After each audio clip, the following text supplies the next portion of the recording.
What happens when kids commit crimes? We're going to talk about that next, right here on Due Process.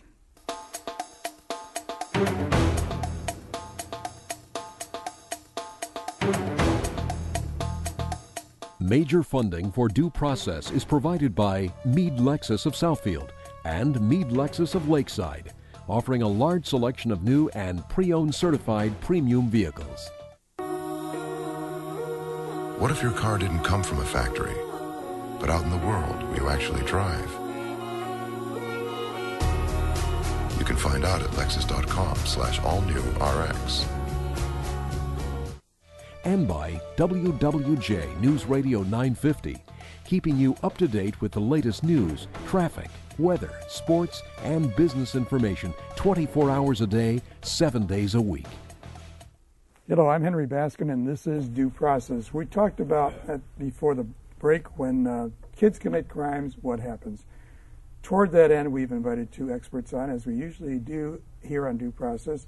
Our first expert is Jeffrey Edison, attorney at law. Jeffrey, your practice is in the metropolitan area, right? Yes, it is. Primarily in the city of Detroit, where your office is? Yeah, Wayne County, Oakland County, Macomb County. Okay, and Robyn Frankel, welcome to Due Process, Robyn. Thank you. You're primarily staged in Oakland County, right? Right. But you go all over the state. I go all over the state. I do some trial work. I also do some appellate work. So, especially with appeals, it takes me everywhere. Okay. Well, welcome to Due Process. We're sort of concerned about the issue of children committing crimes and then subsequently being sentenced, which we're going to talk about later with the prosecutor and the ACLU. But how do you feel about it, Jeffrey? When you have a juvenile offender, is the case tried in juvenile court, or is it tried in the big guy's court? Well, it really all depends on the nature of the charge and the prosecutor's decision to proceed against the child, either as a juvenile or if they decide to try them as an adult. So certainly if it remains in juvenile jurisdiction, it doesn't create the same type of problem for the juvenile as if they are tried as an adult. Is there an age that you can say this is it, above that is adult, below that is juvenile? Well, 17 is the age of adulthood. Okay. So if a child is 16 or under... will that child be tried in juvenile court? Well, no, not necessarily. Depends on the charge. And if it's a capital offense, for the most part, and that child is 14, 15, 16, then the prosecutor has the discretion as to how to proceed against the child. Ooh, that must be your first fight. Well, it often is, yes. Yeah, where to go.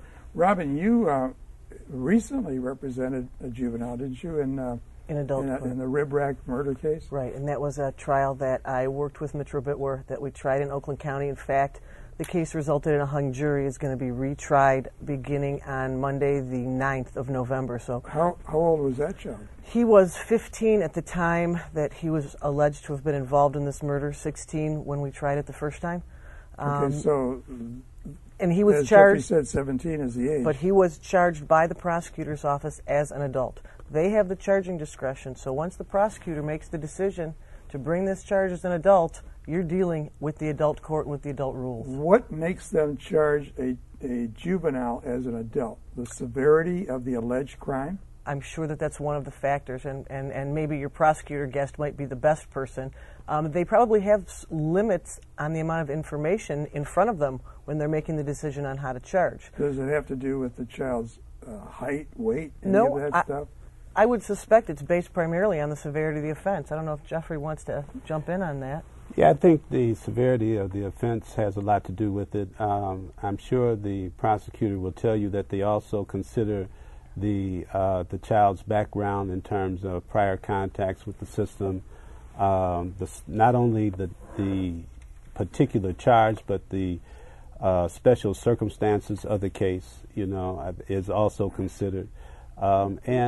And I think the prosecutor is, like anyone else, may be susceptible to the type of community response to any given Okay, that gets political. Well, Right? See, yes, I think it's not devoid of that. Well, my problem is that not only do you have to have effective counsel, but you have to have an effective client. I mean, you're talking about kids. Right. Right. We had a 12-year-old, I think, on trial in Oakland County at one time. Right. I mean, Daniel Abraham. I mean, well, how can you represent a child? It's a problem. I mean, you're communicating things to that person, and it's a child. Right, and you know what? We also have attorney-client privilege issues. What do you do when you're trying to communicate with say a 13 or a 14-year-old or even a 15-year-old about issues that you are not convinced they thoroughly understand the ramifications of? And what if they don't give you permission to talk to their parents? Then where are you? Well, have you run into that? That's Well, interesting. I think one of the big concerns is that a 12-year-old and certainly a 16-year-old is still just that, a 16-year-old and 12-year-old. Right. And they really do not have the capacity, the true capacity to understand the real consequences of their act. That's my point. Do they really know what jail is? No, I don't. I mean, does a 12-year-old or 15-year-old know what jail is? Not only do they not know what jail is all about, I don't think they really understand the seriousness of their conduct and behavior. They certainly don't understand the finality of death, or to shoot someone, or to sexually assault someone. They just don't understand the real dynamics that are involved in that type of behavior. I believe that, in recent years there's been some scientific research to back up the idea that brain development's not complete. Well, You're talking about a 14 or 15-year-old child, and I believe, I'm trying to remember how many years ago, the U.S. Supreme Court said that you can't execute a juvenile. Just recently. And the reason for that was based on an analysis of brain development. It's just not the same. If you can't execute them, then how can you try them and lock them up for life? Well, life without parole means life without parole. Well, that's another topic we're going to be talking about here today, but I don't really get it for sure, because it sounds like there's a lot of discretion. If the crime has inflamed the community, then there's no doubt that certain prosecutors are going to say, okay, you're going as an adult. Correct. And the rules that apply, when people try cases, they're pretty technical court rules and objections that are being made and witnesses that the kids, I forgot about that witness, or I forgot about this, forgot about that. I mean, they're thinking about other things. They got their iPods on. Right. They're not listening to you. Right. They're worried about, am I going to be out in time for prom? Well, yeah. I mean, when you talk about their parents, can you talk to their parents? With your client's permission. And if you don't, if they say you can't, you can't. If a 13-year-old says you can't talk to my You've folks, got a problem. It's a big problem, because you're dealing with a child who thinks like a child, who may not want their parents to know certain things because their parents might get mad at them. But they don't understand the complete ramifications. You say it's different, Jeff, when you're in juvenile court as opposed to the real big court, right? Mm-hmm. What's the difference? Well, certainly in juvenile court, if the child remains in that jurisdiction, then the type of exposure in terms of the ultimate sanction is different. And the judge in juvenile has a lot of options, or at least more options than if individuals in adult court. To halfway houses and halfway house. He can, of course, it may not occur in most capital cases, but can get probation, or they can in fact be confined in the youth home, or youth facility. Okay, but once you're over in circuit court or recorder's court or whatever, criminal court, are you trying to tell me that these kids are going to Jackson Prison? They are going to the Department of Corrections, and they are generally placed with other youthful offenders. Yeah, but they call them punk prisons. They try and right. That's exactly what it is, and they take a bunch of kids usually under the age maybe of 21, and they try and send them to one facility. So they're all the young punks, for lack of a better term. So they put the youthful offenders in one place. I'm not sure what good that does. Quite honestly, some of the older guys that have been there doing time are probably a more stable influence than some of the quote, gangbangers that they throw in the punk prison. I talked to Jeffrey about the battle, what the prosecutor is going to do. I mean, what's your experience? I mean, when do you talk to the prosecutor and say, hey, this kid didn't know, this kid wasn't aware? The problem is that before the charging decision is made, we are not always involved. You know, we don't always get brought into a case until after the charging decision's been made. Is there any way to reverse that? That's a very significant decision. I've never been successful. Have you tried, Jeffrey? I haven't tried, but you're absolutely right. In those instances where you are fortunate enough to get in early, and those instances are if you're retained, because if you're appointed, you don't get appointed until later on. But if you are retained by a family and you can get in early, the prosecutor is at least, in my experience, has been willing to listen to your position. That doesn't necessarily mean that it's going to ultimately change their mind as to how they're going to proceed. No, I understand.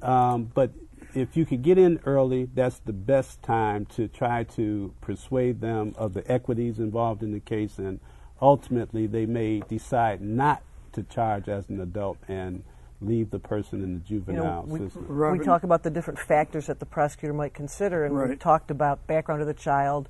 Well, the prosecutor only has so much information, so if we're in that early, you can do it. Right. Yeah. But have you represented a child and then get to the sentencing part of it and try to bring in character witnesses?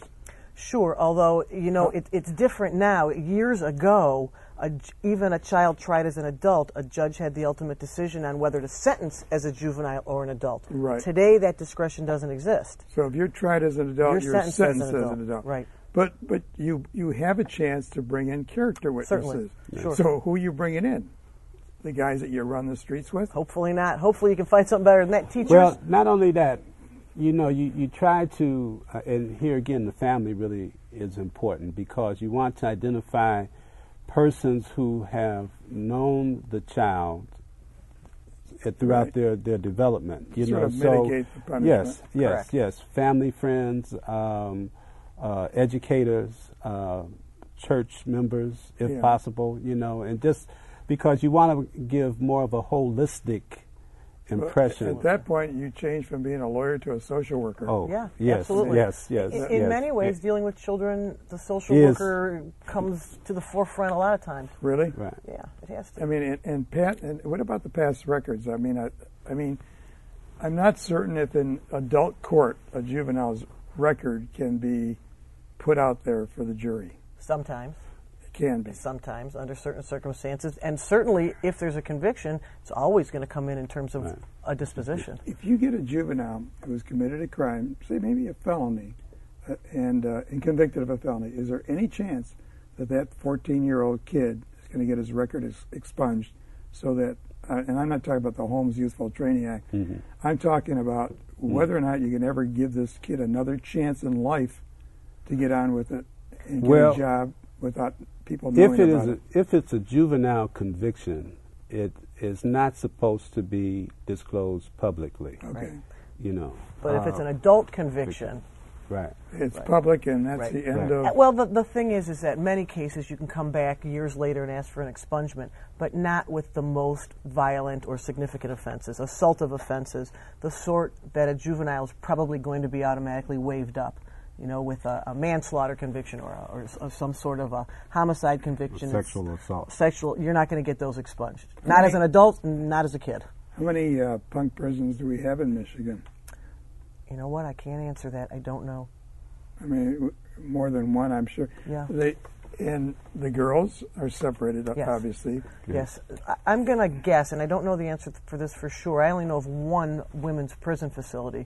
So my assumption is that the women, young and old, are all in the same place. You get down to juvenile court in Detroit? I have not. Lincoln. It's called the Lincoln Hall of Center. Justice. Lincoln Hall of Justice. See any light at the end of the tunnel down there? Or are you going to be short of clients one of these days? Well, I would be all right if I was short of clients. I'd rather be short of clients than to see the prisons filled with our children, and adults for that matter. But it's happening. Yeah, it is happening. I can't quite say that I see a light at the end of the tunnel in terms of a decrease in our children being processed through, but it's something that it is a societal issue. It's a community issue, not just a law enforcement concern, but it just impacts everything in our community, and we need to come up with creative approaches to address it. All I can tell you, Jeff, is keep up the good work. Thank you for being with us. Robyn, Frankel, thank you so much. We have to get both of you back on the show to talk about this very important issue. Anytime. Thank you so much. Thank you appreciate very it. much. All right, thank you. Thank you. Legal referrals and more information on this and other related topics are available on our website at www.dueprocess.tv. There you'll find information on today's program, helpful hints to legal issues, support materials, and lawyer referrals. You can also stream previous episodes of Due Process. Well, to continue our topic of juvenile crime offenses and sentencing, we're fortunate to have Michael Thomas, the Saginaw County Prosecutor, with us in studio. Thank you so much for being here. Good afternoon, Henry. I appreciate it. And Shelli Weisberg, the Legislative Director for the American Civil Liberties Union in Michigan, right? Yes. So I assume that this movement to have children who commit felonies and higher crimes who are sentenced could or could not be sentenced to life without parole. Now, there has to be the yin and yang here, and I would assume, by looking at the prosecutor, that you have an attitude about and a position about whether or not a juvenile offender who commits a felony, who's convicted of a felony, say, let's talk about manslaughter or murder, should that person receive life sentence as an adult without parole? Well, the only person who can receive a sentence of life without parole in the state of Michigan is a convicted first-degree murderer. So you could not be sentenced to life without parole as a manslaughter convictee, either as an adult or a juvenile. Okay, so Michigan statute says this is it. First-degree murder only. Okay, so first-degree murder, you take a 15-year-old, you say you're convicted of that crime, convicted as an adult, you go to jail, and you're there for life. Actually, it's not a new phenomenon at all, although there are more murders, obviously, in the last few years. But the first juvenile convicted as an adult in Michigan happened in 1947. First one in Saginaw County was 1980. So even though the law change in 1998 gave prosecutors discretion to automatically waive children of 16 or under for first-degree murder, we've always had the ability to go to probate court, to juvenile court, and ask a judge to make a waiver. Okay, well, Shelli, what's the new movement here? What's going on? Well, we've certainly seen a marked increase in those juveniles who are, first of all, waived into adult court and tried as adults. And we have to remember that, when they're tried as an adult, 14, 15, 16 years old. Doesn't matter. And they're found guilty of first-degree murder, which includes felony murder. That's an automatic mandatory sentencing to life without parole. The judge has no discretion at this point. So, well, that's the way it's been in Michigan then. Right. We're taking a teenager and saying you're there for the rest of your life.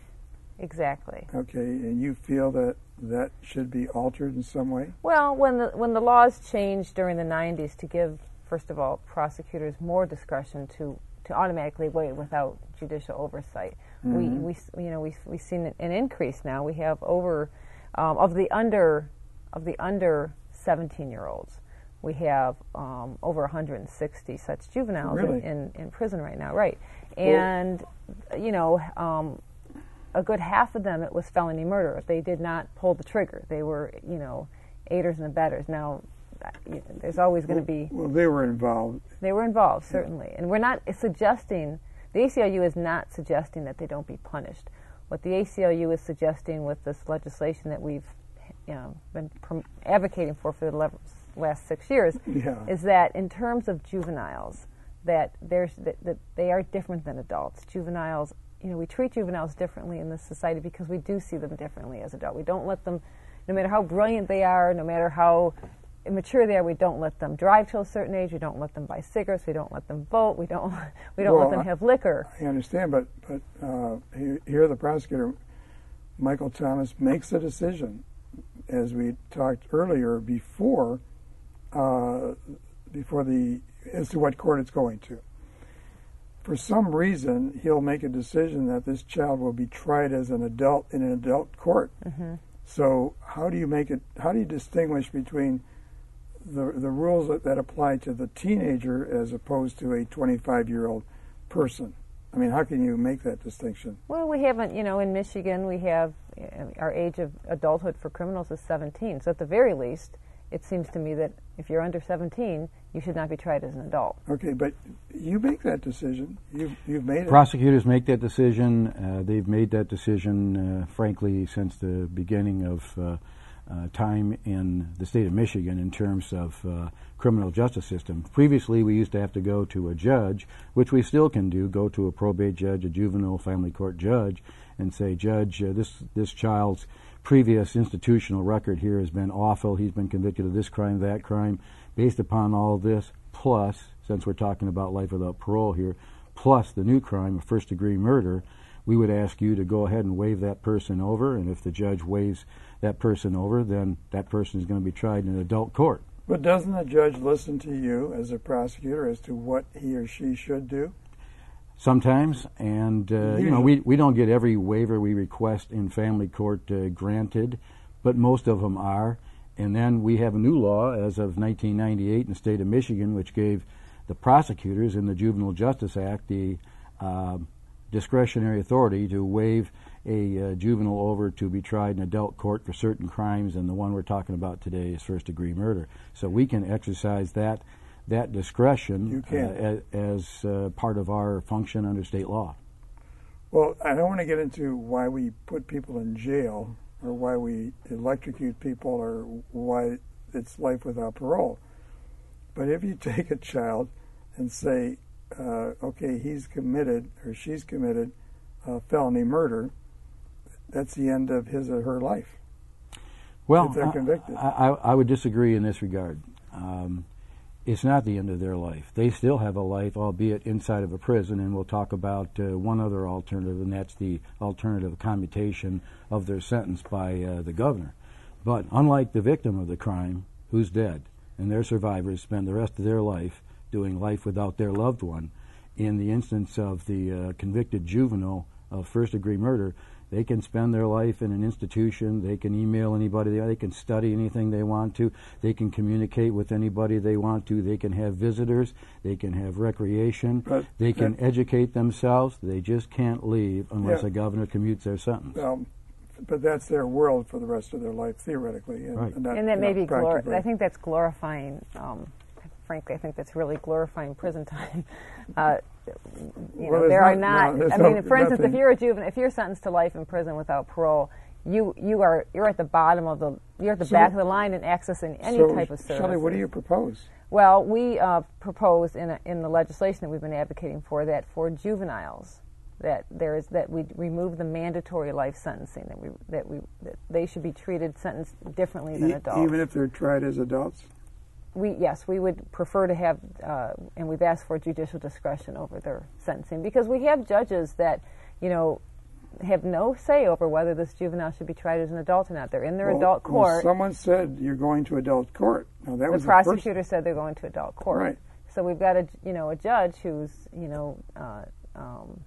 trying the case, and if the jury finds that 15-year-old guilty of first-degree murder, regardless of what the judge thinks about the disposition of the juvenile, for instance, of the 170 or so juveniles that are waged into adult court and they're sentenced this way, 45 of them had no juvenile records. So we're not, I think we really have to look at the juvenile and the disposition of that juvenile going in. And so you have proposed legislation, and you're fighting that fight.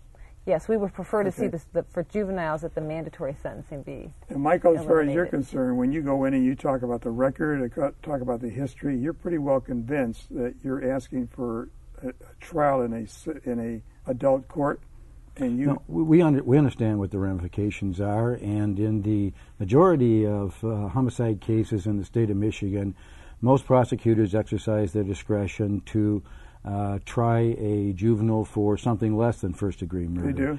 But in the statistics that I got from the Department of Corrections this past summer indicated we had 159 at the time back in July. 159 convicted juvenile first-degree murders out of well over 46,000 people in prison. So it doesn't happen very often, but when it happens, obviously, as Shelli and you have pointed out here, I mean, there are ramifications. But there is an alternative, and there is a remedy. And that remedy is that the governor can pardon or commute. Well, Shelli would rather not get to that point, and I'm sure, but we're running out of time here, as you can tell by the lights being dim. But good luck to you in your struggle. Thank you. In your case, I mean, you do what you think is correct. And you were a defense lawyer for a while. I was. So you know what it's like. Yeah. Thank you. I'm sorry we didn't have more time.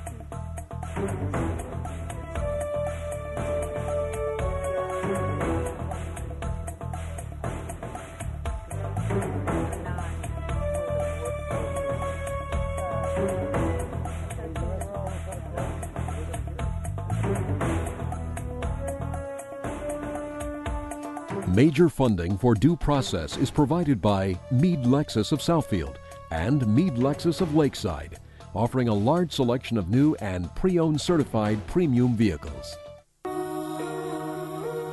What if your car didn't come from a factory, but out in the world where you actually drive? You can find out at lexus.com/allnewrx. And by WWJ News Radio 950, keeping you up to date with the latest news, traffic, weather, sports, and business information 24 hours a day, 7 days a week.